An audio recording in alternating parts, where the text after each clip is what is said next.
I'm Greg Gutfeld. I'm Martha McCallum. I'm Brett Baer, and this is the Fox News Rundown. Friday, November 11th, 2022.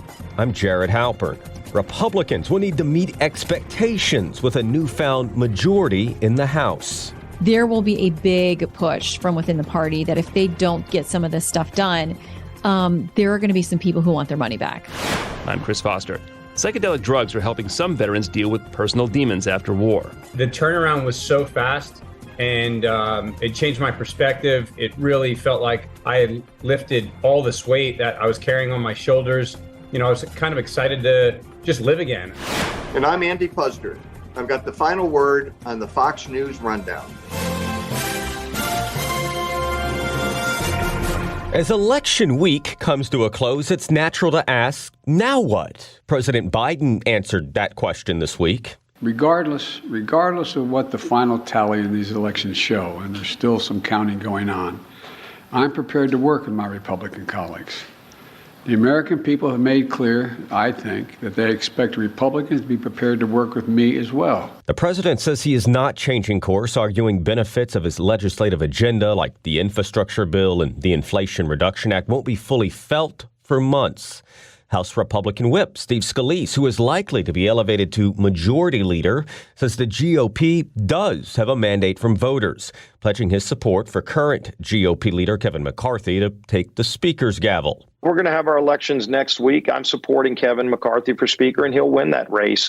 And ultimately, you've seen us pull together these last few months and focus on the attack against big government socialism. People in very different places of America said they don't want big government socialism, and they're going to give us the House to be that check and balance. And we're going to go to work for those hardworking families. The challenge now becomes governing in a divided government, with a Republican majority in the House that is on track to be smaller than many in the party had predicted, at least publicly. I think the expectations, you got to manage those. Shannon Bream is the host of Fox News Sunday and Fox News chief legal affairs correspondent. There was not a lot of managing of expectations. There was talk of a red tsunami and of a red wave. And even though the polling, we kept trying to caution people, the polling was within the margin of error, especially over on the Senate side in so many of these races, that we knew there was really, like, absent a working crystal ball, you just couldn't know what was going to happen.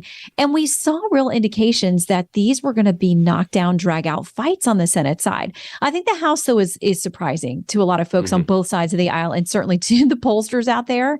But I think we always knew it was going to be a slog, a fight there on the Senate side to figure out when the dust settles how this thing's really going to work. I think what is fascinating now is we don't know how big the Republican majority will be. We do know that it will be pretty small, right? Yep. Maybe the 220s range, it looks like. What are you hearing about what that means for the likely next speaker, Kevin McCarthy? I don't hear, and you listen, you're all over the Hill. You may know better than I do, but I don't hear of any real substantive challenges being mounted to him as speaker. I think what's going to happen is if he becomes speaker as expected, he's going to have a lot of wrangling over there with the Freedom Caucus and other people who are, or to the farther right of the party who are going to immediately start calling for impeachments and that kind of thing. Can he manage that so they have a unified voice on the things that they want to try to accomplish?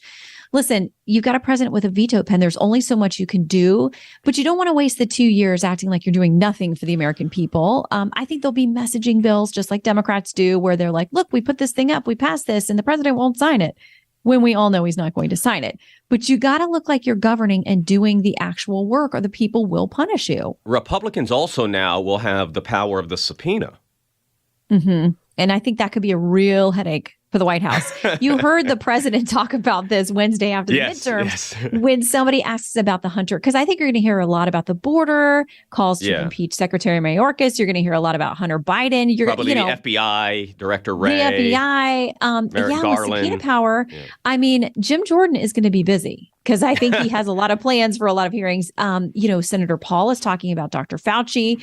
If Republicans somehow, get the upper hand in the Senate, I think you'll see a lot of Dr. Fauci, or at least calls for him, whether he, goes into full retirement or doesn't show up. That's a whole nother fight over subpoenas or anything else.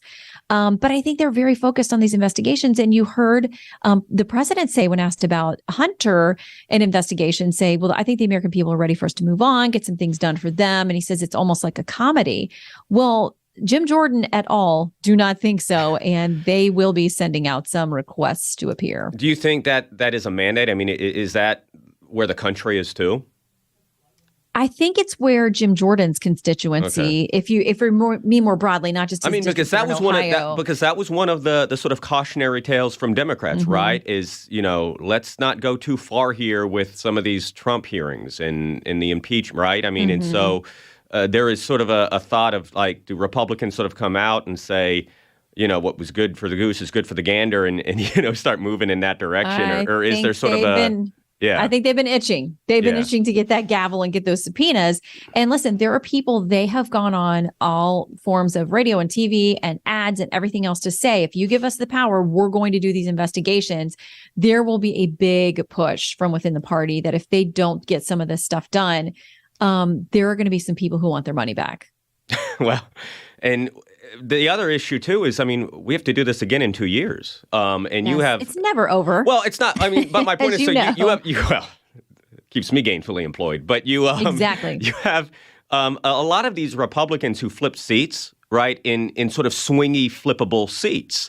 And the decisions they're going to have to make are going to be based on, I got to run in this same district, in this same flippable seat in 2 years, right? Right. And those are hard to hold on to. Yeah. So I guess it's just, you wonder, like, what is going to get done legislatively, right? They have to. I don't think a whole lot. Well, what do they do with Ukraine aid? What do they do? They're going to have to find a way forward on that. They're going to name mailboxes, post offices. They're going to try to get stuff done, hopefully, for vets. They're going to do funding measures enough to keep things open. As you know, as our listeners know, the money runs out December 16th under the current federal spending mechanism. So in a lame duck session, they're going to have to figure that out. There will be things they have to get done for the country to keep operating. But there are threats already about the debt ceiling. And listen, the House controls the pocketbook. So that's one place Republicans are likely to have some power. But you don't see much of a ground here for comprehensive immigration reform. No. I hate to say it. But then who does that benefit if they get it done? It would benefit the country. It would benefit the country to figure out that situation. But going into a 2024 election, I think that Republicans probably are not going to want to give the White House a big win. And the White House is not going to want to give, the legislative bodies or body controlled by the Republicans a win. But that's where you got to hope that people rise above and think, all right, this is a massive problem for decades in this country. The border is completely out of control, according to Democrats and Republicans and neutral observers down there. And the people who are caught up in the middle of it are human beings, and their lives are being lost there too. So if you care about humanity, you might want to get on that. Let me finish with this, and this is sort of a Supreme Court question, so I'm glad that you're here. How big an impact did the Supreme Court have in these midterms? I think it was outsized, honestly. If you think about the Dobbs decision that got rid of Roe v. Wade, that clearly fired up the Democrats' base. We saw them surge over the summer on the congressional generic ballot and other places, and they banked a lot of that vote early. When weeks ago in a number of states things opened up, they were still hammering the airwaves with that message. And I think in states where the abortion question was on the ballot, it was very good for Democrats too, and drove their base to get out in those states. So I think the Supreme Court's decision in Dobbs, listen, it's what pro-lifers have been fighting for roughly half a century. But it may have had some significant costs for pro-life causes if you look at that in light of conservative wins and losses in the midterms. What do we have on Fox News Sunday this weekend? You know what? We had a plan. And then Tuesday night sort of, I know where this is going. blew up that plan. So, I think you're going to hear from leadership on both sides of the aisle. We're trying to nail down who comes to join us. But we're going to, we've got a fantastic panel, like always, to do a very deep dive on exactly what happened and polls and those kinds of things. But you're going to hear from our reporters too. We're trying to add more of kind of a reporters roundtable. And what they were seeing and hearing on the campaign trail, did it match up with the polls or not? And we'll talk 2024 because it's that time. It's going to start right away. I will be watching. Shannon Bream, the anchor of Fox News Sunday. I love our chats. Thanks for joining us. I do too. Thank you, Jared.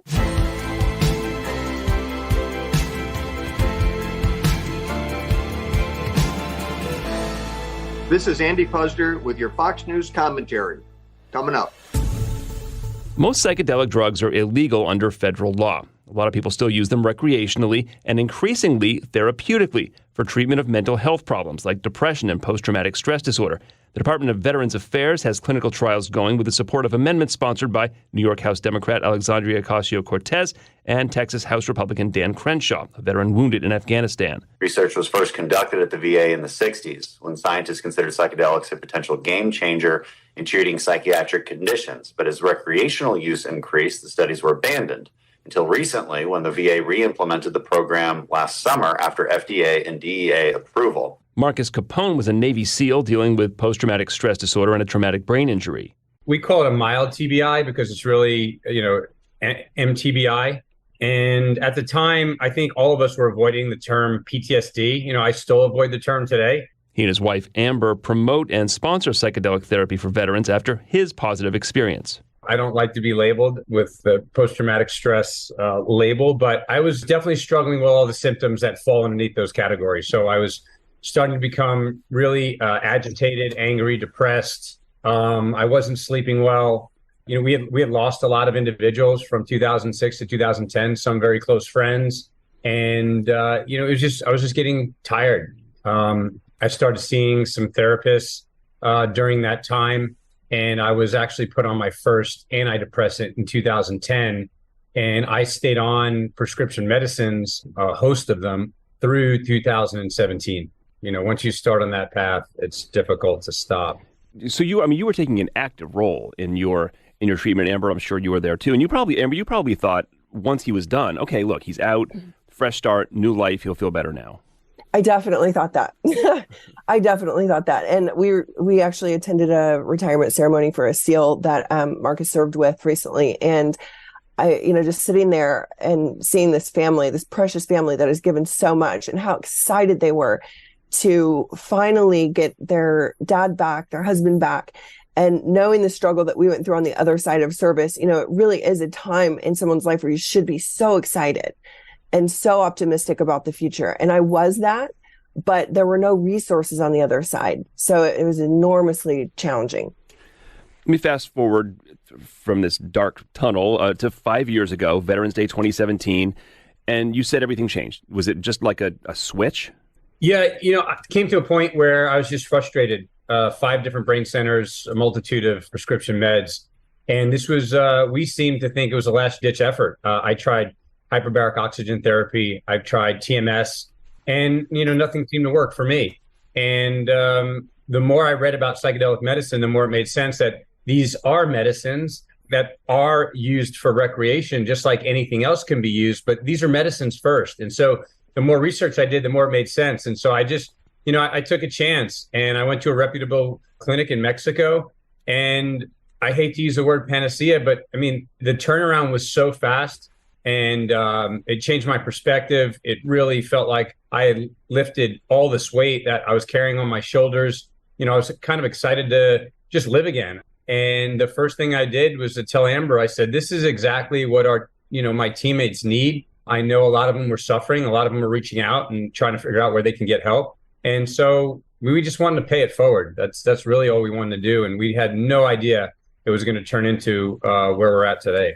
Tell me what the drug was called. Ibogaine. Do we call it a drug?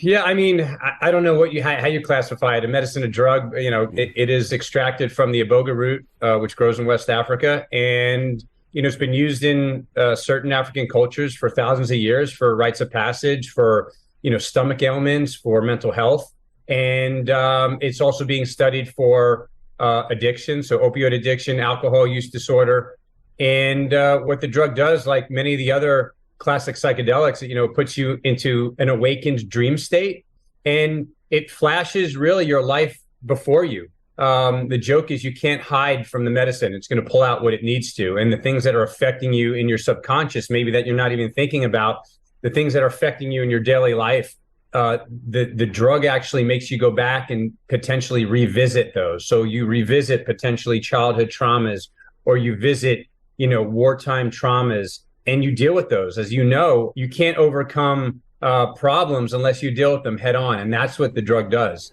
And when you deal with that, you're able to move on. You're able to kind of bury the hatchet.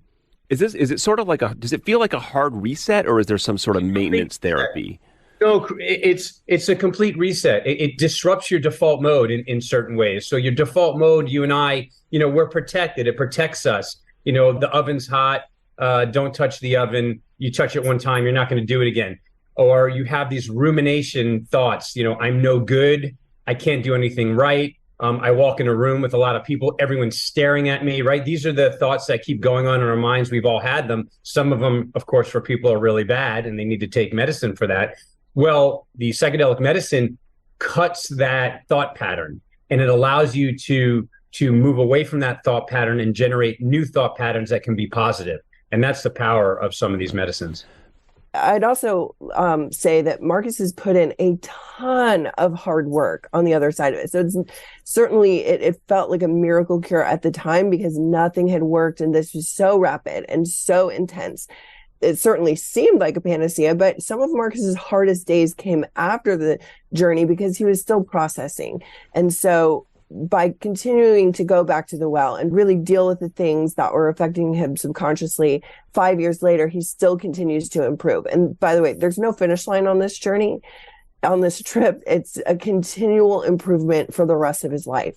But psychedelics got him from a really dark, sort of self-destructive place back on his feet, and he's taken it from there. What's the pushback from either one of you? Is it concern the pushback in terms of why this stuff is illegal in the United States? Is it concerns about safety, ignorance, concerns about efficacy, or is it just the stigma of we don't want you getting high? I would say it's probably both. I would say it's probably rooted in lack of education. These substances were grouped alongside heroin, crack cocaine, methamphetamine. I think that once we can destigmatize psychedelics and humanize the messaging, science will prove that they are far more efficacious than anything currently available. And I think that the other pushback would be these treatments are like once in a lifetime to once a year. They're very infrequent. And when you have lifetime subscribers to the pharmaceutical model, that's a threat in a very different way. Yeah. Do you think that there's, to be cynical about it, is there behind the scenes or not behind the scenes pushback from pharma against this stuff? It's against their financial interests, certainly. At the heart of it, I want to think that people are good people, Chris. I think what pharma's going to do is going to say, okay, here's a new drug that works. We're going to figure out a way to get involved. Right. I don't think they're going to say, well, we're going to continue pushing Prozac and other antidepressants and mood stabilizers down people's throats because that's the way we can make money. I think if there's something that comes to market that works, I think they're just going to figure out a way to get involved. Right. So I don't think there's nefarious activity, but that's my own. The hope, at least. Yeah, I mean, it might actually be. I mean, it could be a good thing if Acme Drug Company comes up with a way to safely and cheaply produce this stuff, then maybe so much the better. In the meantime, you guys have started this organization called VETS, Veterans Exploring Treatment Solutions. Tell me what you're doing to get people access to this stuff. As Marcus mentioned earlier, one of the first things he said to me after I saw him following his Ibogaine journey was, this is exactly what my teammates need. And we didn't really know what that would look like, but we started raising money for our friends. Of course, we were doing this without a real clear indication of what the efficacy rates would be or if the results would last. And so for about a year, we had this grassroots movement where we really didn't want to talk about it. Our community was struggling, but it was also at that point very stigmatized to say we're struggling. And at about the 11 and a half month mark of this, we wanted 1 year to go by before we would be courageous enough to speak out or take next steps. One of Marcus's former teammates and one of my best friend's husbands took his life. And from that point forward, we just decided this is it. We've got to speak out. We've got to figure this out. And so we put together a dedicated organization, which is now VETS. We obtained our 501c3 status, and we provide funding for other veterans who unfortunately are having to leave our country to travel abroad for access to meaningful care. And we are really starting to pick up our advocacy efforts primarily on Capitol Hill to really enact long-term change. We're very limited as an organization how many individuals we can help any given year, 150 to 250. There are hundreds of thousands of veterans that could benefit from this. So we're really compelled to move the needle on the legislative front. Well, at the risk of getting you maybe a little more attention than you can handle at the time, go to vetsolutions.org if you want to help out the Capones in the organization, or if you need some help, or if you know somebody who needs some help. Marcus and Amber Capone, thank you very much. It's good to talk to you. Thank you, Chris. Thanks so much.